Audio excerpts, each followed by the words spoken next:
Himawari is not the reincarnation of the Ten Tails or even Kaguya herself. Yup, I'm Nim without the E, back again with another Boruto video. And yeah, we're still riding the vibes of chapter 25. Today, let's talk about the so-called personification of chakra. But more precisely, this is actually a refutation, a narrative that we know is another clue leading to Himawari's future, about how strong she is and just how insanely powerful she's going to become. And once again, it all starts with this: Kurama wanting Himawari to become the personification of her very own chakra. But actually, what does chakra personification even mean? Simply put, chakra personification is a concept where chakra, which is supposed to be pure energy, seems to gain form, traits, and even an identity through someone. In other words, it's not just about having a lot of chakra, but that person themselves is seen as the living manifestation of that chakra. But guys, I have a simple analogy to break down the difference between just having a lot of chakra, the embodiment of chakra, and chakra personification. First, there's simply having a lot of chakra. That means someone only has a massive reserve of energy. The easiest example? Naruto. He truly possesses an extraordinary stock of chakra, but at the end of the day, he's still just a human who uses that energy. Second, there's what we call the embodiment of chakra. This is very different, because at this level, someone is no longer just a user. They are literally the true form of chakra itself. The clearest example? The jubi. It's not a being that owns chakra, it is chakra itself in a living form. And third, there's a more subtle concept, which is chakra personification. At this point, chakra is as if given form, identity, and even personality through a person or a certain being.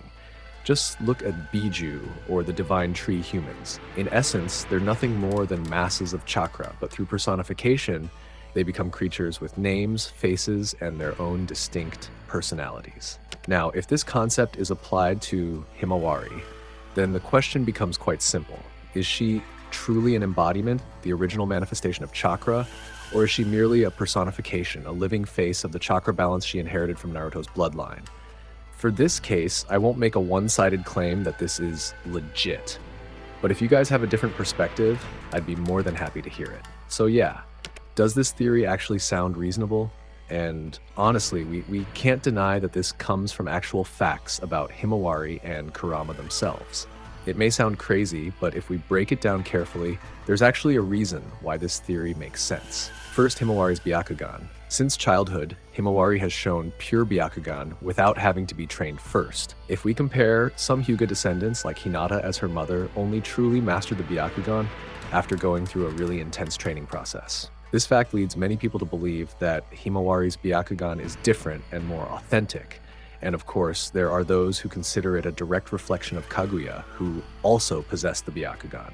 So it's as if Himawari inherited the purest power from her ancestors. Second, the mixed blood of Uzumaki and Hyuga. Naruto is a descendant of the Uzumaki clan, and as we know, the Uzumaki clan possesses immense chakra alongside impressive endurance.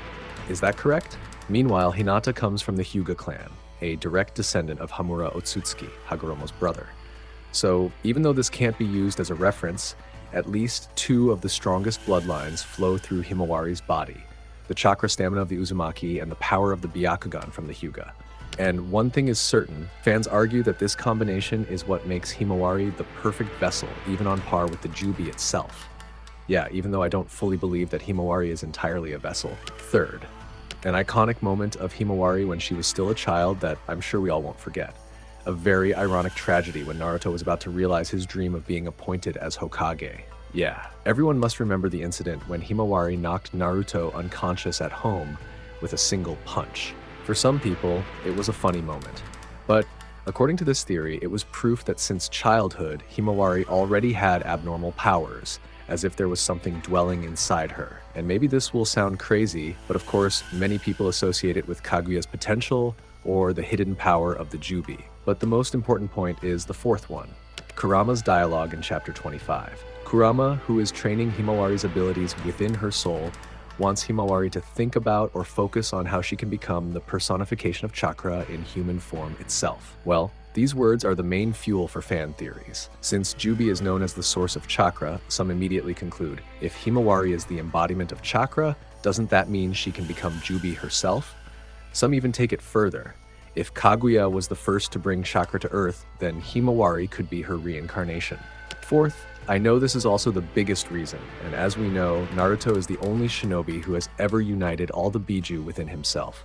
Or more precisely, he is the center where all the Biju can connect with each other, right?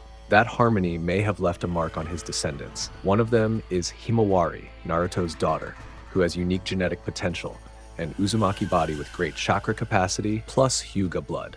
This combination could make Himawari a natural vessel, an indirect heir to the balance of the Biju that her father once possessed. Lastly, I know this might be overlooked, but what if we consider it, guys? As a sequel series, Boruto needs major plot twists. Fans assume that Himawari, who has always seemed calm and rarely appeared, is actually being prepared for something much bigger. After all, it took over 10 chapters for Himawari's role to be revealed again in chapter 25, after she was brutally attacked by the reincarnation of the Ten Tails itself. This means that the plot twist of Himawari being the reincarnation of Jubi or Kaguya is considered suitable for raising the tension of the story and making the new generation truly different from the Naruto era. With all these reasons, the theory that Himawari is the reincarnation of Jubi or Kaguya does sound quite reasonable to many fans.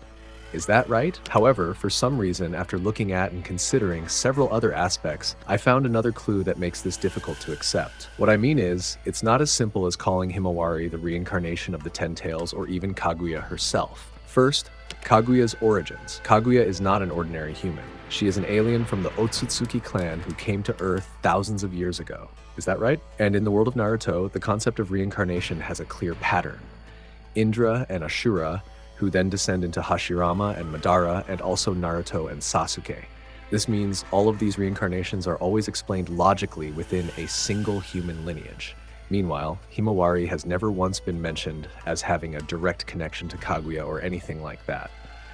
But if you can argue otherwise, let me know. And I know when I mention this, you'll immediately dismiss it as the story not being fully revealed yet. Is that right?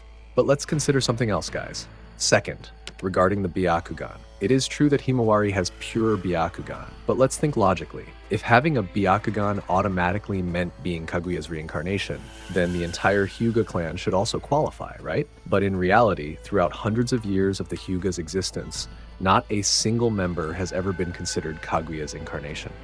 The last time there was an opinion about someone being a descendant of Kaguya herself, it was Kimimaro, a person who was clearly not from the Hyuga clan or nation. So the Byakugan isn't strong evidence, it's merely a genetic inheritance. Third, the moment Naruto fainted before his inauguration as Hokage, which ended with Konohamaru standing in for him. Himawari being able to make Naruto faint isn't a sign that she possesses hidden powers from some theory claiming she's the reincarnation of the Jubi or Kaguya. Rather, it's a natural combination of Uzumaki's immense chakra with the instinctively active potential of the Byakugan. Remember, children in the world of Naruto or Boruto often display unexpected abnormal powers. For example, Boruto himself. Even as a teen, he could already create unique Rasengan variations or even use the jougan, which can detect negative chakra, right?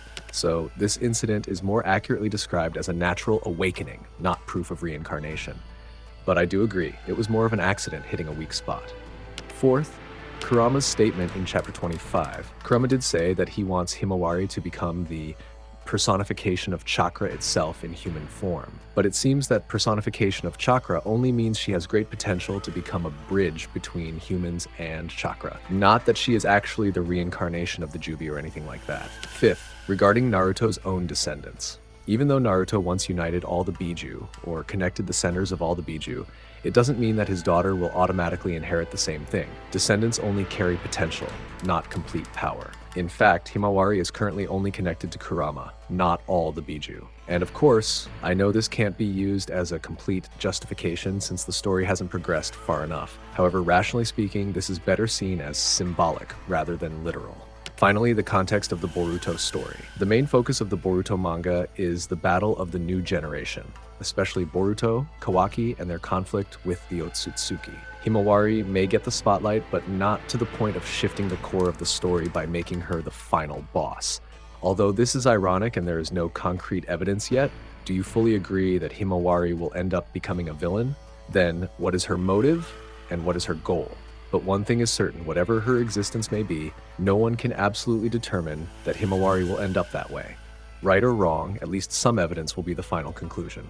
Yep, Himawari is indeed a very special character. She possesses the immense chakra of the Uzumaki bloodline, the pure Byakugan from the Hyuga lineage, and now even has Kurama within her. All of this makes her a shinobi with extraordinary potential that will shake the shinobi world, including the fandom. However, all theories that she is the reincarnation of Kaguya or even Jubi are merely analysis and speculation awaiting official confirmation from Ikemoto himself.